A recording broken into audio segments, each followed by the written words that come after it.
Madam Secretary, you've referred to the QDDR a couple times as being important to diplomatic security. Is that correct? It provoked a discussion, Congressman, about balancing of risk.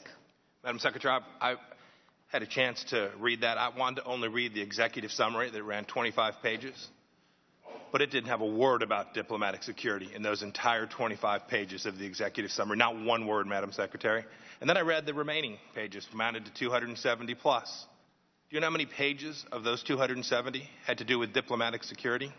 It was about the balancing of risk and reward, which Madam was Secretary, not only about diplomatic security specifically, but about the larger question of our mission around the world. Madam Secretary, there was no balance.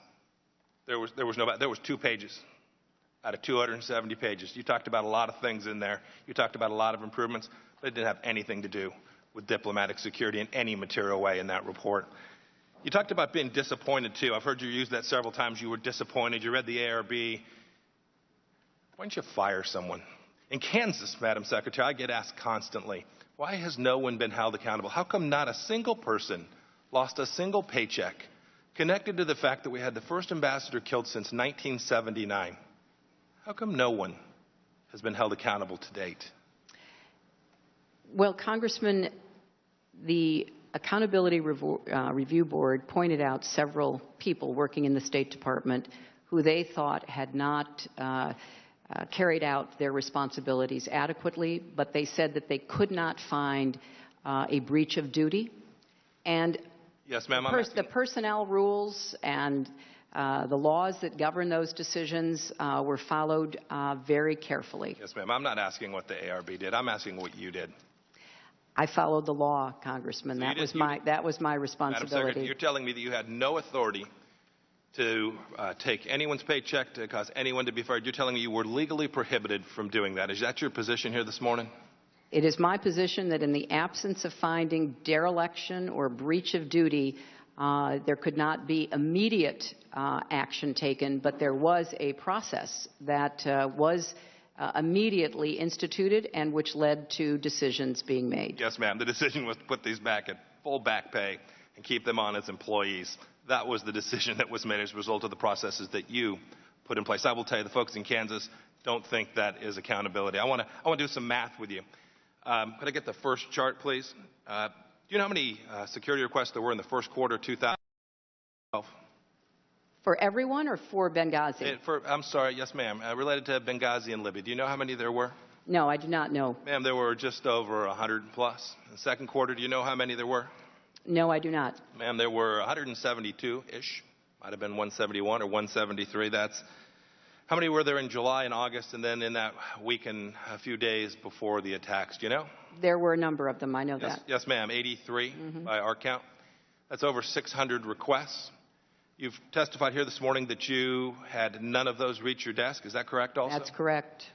Madam Secretary, Mr. Blumenthal wrote you 150 emails.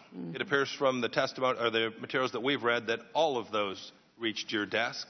Can you tell us why security requests from your professionals, the men that you just testified, and with which I agree are incredibly professional, incredibly capable people, trained in the art of keeping us all safe, none of those made it to you, but a man who was a friend of yours, who'd never been to Libya, didn't know much about it, at least that's his testimony, didn't know much about it. Every one of those reports that he sent on to you that had to do with situations on the ground in Libya, those made it to your desk. You asked for more of them. You read them. You corresponded with him. And yet the folks that worked for you didn't have the same courtesy. Well, Congressman, as you're aware, he's a friend of mine. He sent me information he thought might be of interest. Some of it was, some of it wasn't. Some of it I forwarded to be followed up on. The professionals and experts who reviewed it found some of it useful, some of it not.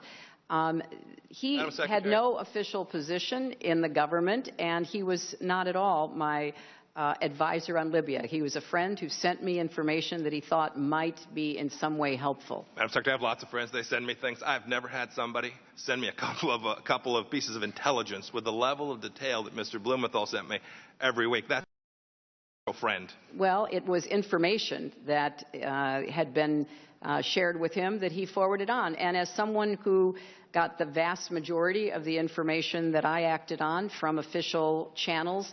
I read a lot of articles that brought new ideas to my attention, and occasionally people, including him and others, would give me ideas.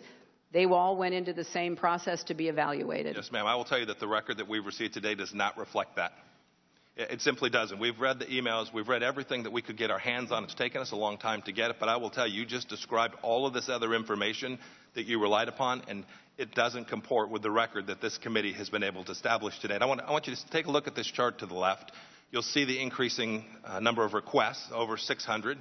I think data matters. The pictures are worth a lot. You see the increase in the requests, and then the bottom line is the increase in security. And you'll note that the slope of those two lines is very different.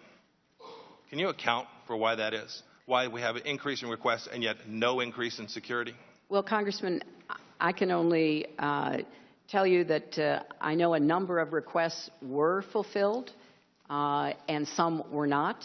But from my perspective, again, these were handled by the people that were assigned the task of evaluating them. And, you know, I think it's important to, again, reiterate that although there were problems and deficiencies discovered by the Accountability Review Board, the general approach to have security professionals handle security requests, I think, still stands. Yes, ma'am. I wish you to listen to those security professionals.